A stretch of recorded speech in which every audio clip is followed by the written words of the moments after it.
Welcome to the first ever news bulletin, written, directed and filmed by 6F. Last weekend's Rugby World Cup matches were cancelled due to Typhoon Haiyan striking Japan. England, who is scheduled to play France, had their game cancelled, already qualified to the quarterfinals where they were due to play Australia. The big game of the weekend was Scotland versus Japan. It was a crucial game for Scotland, but they lost 28-21, which meant Japan went through. On the 14th of October, there was a bad case of racism when England played against Bulgaria and beat them 6-0. There was a lot of rude chanting. England, who played really well, managed to ignore the chanting. UEFA say that if racism happens, the referee will tell the manager to warn the crowd, and if it does not stop, the players can be taken off the pitch.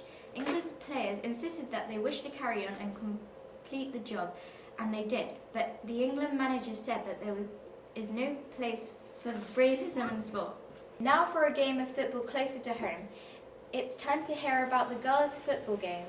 Coombe Hill girls Vivian, Safia, Abina, Poppy, Melis, Zainab, Mia, Rosie May played in the thrilling match against Grand Avenue, where they won 3-0.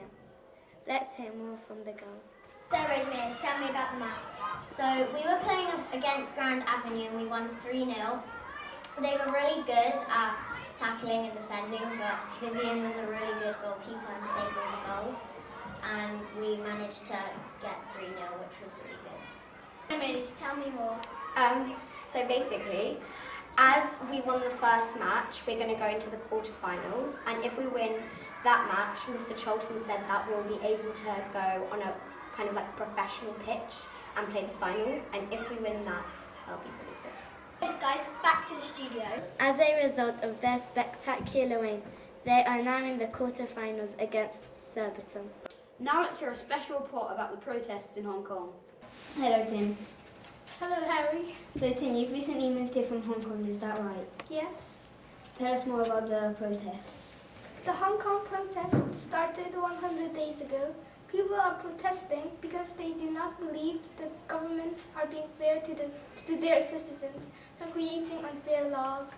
People say that this is unfair because the Chinese do not care about human rights and have accused their enemies of crimes, sending them to jail.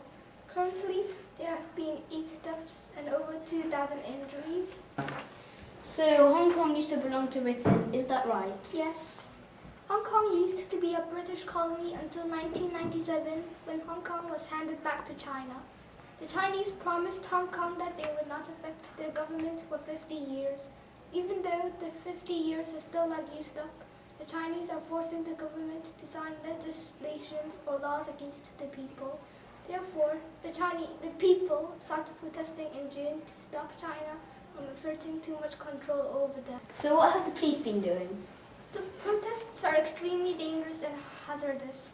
The police have been hitting the protesters with heavy iron poles. Even though they are not supposed to use real guns, a police officer has been caught shooting random people. The police also shoot a lot of tear gas at the protesters. Sometimes, even after the protesters leave the site, they still shoot tear gas. The police also shoot blue chemical water at the people. The water cannon is excruciating painful, and its blue water cannot be removed once it touches you. This is so they can identify the protesters later, who cover their faces with masks. So, Tin, can you tell us about the protesters? The protesters are sometimes as bad as the police, fire many different weapons at the police. However, this does not really harm the police because they are heavily armored and armed. The protesters barricade the streets so cars and buses cannot pass. They destroy the train stations and light rail. Sometimes they throw trash onto the tracks, causing the trains to go off the track, causing many injuries. They make many explosions to throw at the police, making gigantic fires. With all these weapons, many people cannot go out onto the streets on weekends. Some of them cannot even open the windows because of the tear gas. This is a really terrible event, and I hope there will be no more deaths. Thank you for that important news, Tin. Back to Martha and Safe for some news about a world record. Eliud Kipchoge has just broken the world record for the marathon. Yes, that's right. It was under 2 hours. 1 hour, 59 minutes and 40 seconds to be precise. That means 20 seconds were left before the 2 hours were up. He is the first athlete to beat the record. Just he and his team were running, as there were no other athletes running the marathon. He stated that he hopes more people would try to attempt it. He is now known as Superman feat. Due to the long-term changes in weather patterns, this is completely normal, but recently, due to the burning fossil fuels such as coal and oil, our planet is becoming hotter.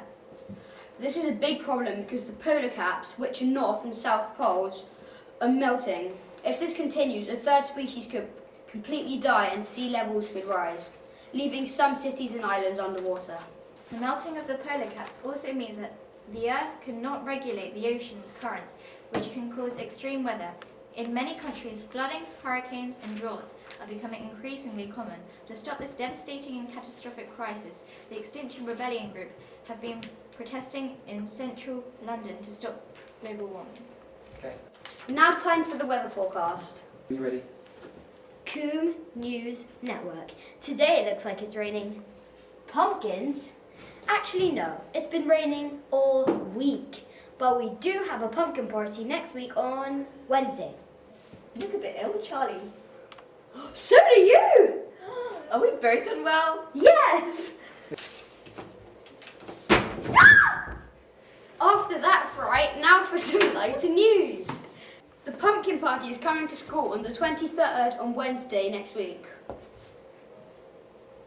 Oh, do you want to hear a joke? Why are graveyards so noisy? I don't know. Because of all the coughing. Hey, Charlie, why are vampires stupid? I don't know. Because they're suckers. Martha, are you hungry? No, I'm starving. Because did you know that a goat's favourite dessert is ice cream? Seriously? Yes. That's all from the Friday Bulletin. We hope to see you next time. From 6F, that's the weekly news. Goodbye.